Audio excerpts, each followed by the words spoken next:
cruise ID secrets the cruise lines don't tell you. The cruise line says a passport is highly recommended, but what does that mean? You hop on a cruise forum or your aunt's favourite Facebook group to ask, and suddenly you're in a digital bar fight. Half the people say, "I've cruised 20 times with just my birth certificate, you're fine." The other half are typing in all caps about international law. Who's right? Well, the cruise line's highly recommended is the polite way of saying, if something goes horribly wrong on your trip and you listen to a stranger on the internet instead of us, you are completely on your own. Imagine this, you're in a beautiful Caribbean port. The tour ran late, you hit unexpected traffic, whatever. You race back to the pier, your heart pounding only to see the last gangway being pulled up. The ship's massive horn blows a final gut-wrenching goodbye. You are standing on the dock watching your floating hotel and all your stuff sail away. In that moment of pure panic, you realize the only ID you have is your driver's license and a folded up birth certificate.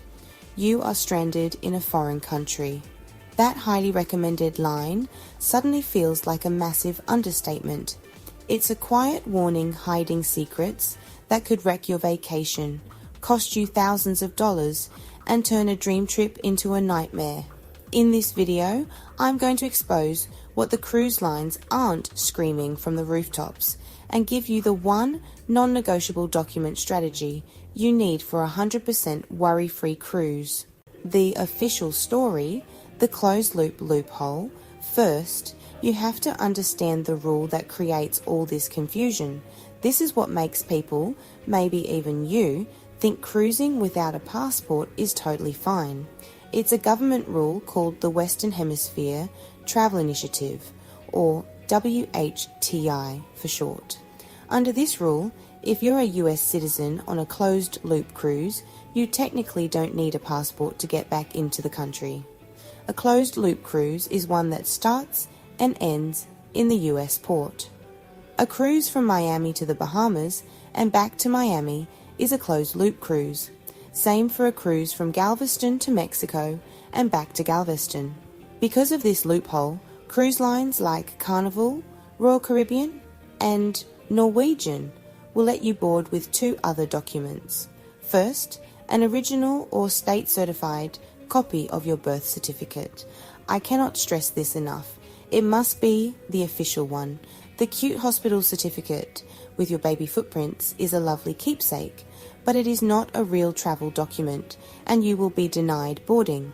Second, if you're 16 or older, you need a valid government photo ID, like a driver's license. So technically, the cruise lines are telling the truth. You get on the ship for these specific round-trip sailings. This is the technicality that gives people a false sense of security. But this rule only works in a perfect world where nothing ever goes wrong. The secrets are all the scenarios where this rule becomes dangerously useless. The secrets revealed why recommended really means required. This is what the cruise brochures don't put in bold print. The word recommended is legal language to protect the cruise line, not you. They've suggested it, so their job is done. What they really mean is a passport is your only lifeline in an emergency, and if you sail without one, you accept all the risk. Let's break down those risks. Secret number 1, the medical emergency nightmare. Imagine you're on day 4 of your cruise. You're having a great time, then bam, a sharp pain in your chest, or you trip exploring some ruins and break your arm. It happens. You get rushed to the ship's medical center. They're great, but they aren't a full-service hospital. The doctor says you need advanced care and must be disembarked at the next port. Let's say it's Montego Bay, Jamaica. The cruise ship, on its tight schedule, cannot wait for you. It sails on. Now you're in a Jamaican hospital. Once you're stable, doctors clear you to fly home. But you can't. To board any international flight back to the United States, a passport book is mandatory. Your birth certificate and driver's license are completely useless for air travel. The airline will deny you boarding. You are quite literally medically stranded. Your only option is to get to the nearest US embassy, apply for an emergency passport, and wait. This can take days. Meanwhile, you're racking up hotel and medical bills in a foreign country. This is the biggest secret. In a medical emergency that forces you off the ship, a passport is your only ticket home. Secret number 2, the pier runner. Peril, missing the ship. We've all seen the viral videos of people running down the pier, waving their arms as the ship sails away. It looks funny online, but for them, it's pure panic. Maybe their tour bus broke down, or they just lost track of time. Here's the number 1 rule of cruising. The ship will not wait for you. If you miss it, the crew will pack up your essential belongings from your cabin and leave them with the local port agent. If your passport is in your safe, they'll leave that too. That's your lifeline. With your passport, you can book a flight to the next port or just fly home. It's a massive, expensive headache, but it's manageable. But what if you don't have a passport? You are now in the same nightmare as the person with a medical emergency. You are stuck. You cannot legally board an international flight with just a birth certificate.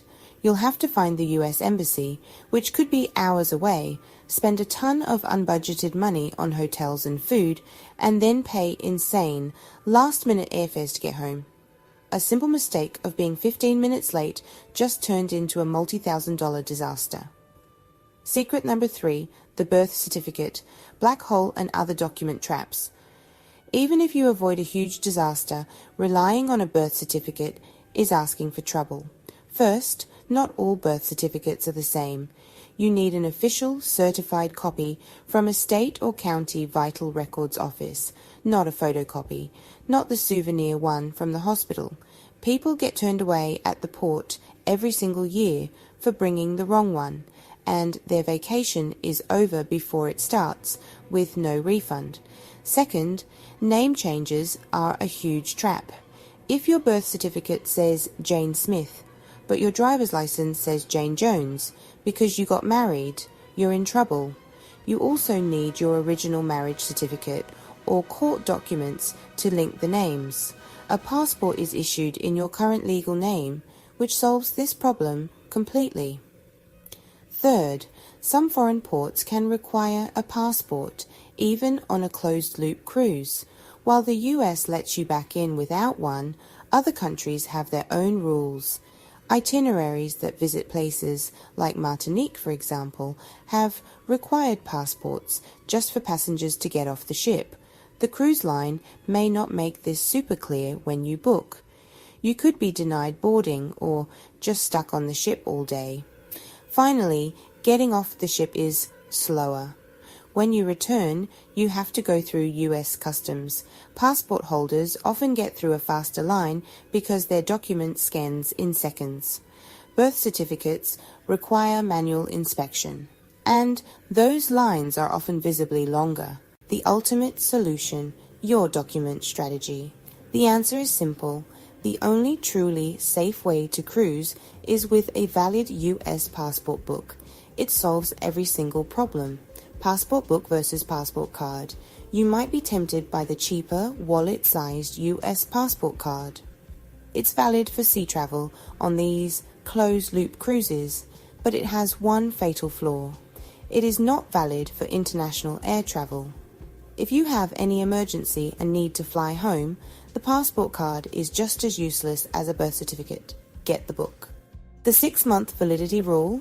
This is another secret trap. Many countries, and therefore cruise lines, require your passport to be valid for at least 6 months your trip ends. If your cruise ends on May 1st, 2026, but your passport expires before November 1st, 2026, it might be considered invalid for that trip. Check your expiration date right now.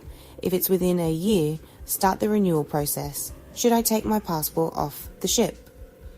People argue about this, but the smartest move for most ports is no. Your passport is too valuable to lose. Lock it in your cabin safe. Instead, take a high-quality picture of your passport ID page on your phone and carry your physical driver's license. That's enough for almost any situation ashore. The only exception is if the cruise line specifically tells you that a port requires your physical passport. So that phrase, highly recommended, it's not a friendly suggestion. The cruise lines are telling you that while a loophole exists, it won't save you when things go wrong. Your vacation is too valuable to risk on a technicality. The cost of a passport that lasts for 10 years is the single best travel insurance you can buy. It's the one thing that guarantees you can get home, no matter what. It turns your vacation from one of hoping nothing goes wrong to one of knowing you're prepared for anything. If this video helped you, hit that like button and subscribe for more cruise secrets. And I have to ask, have you ever seen someone get into trouble over their documents? Share your story in the comments. Your experience could save someone else's vacation. Travel safe and travel smart.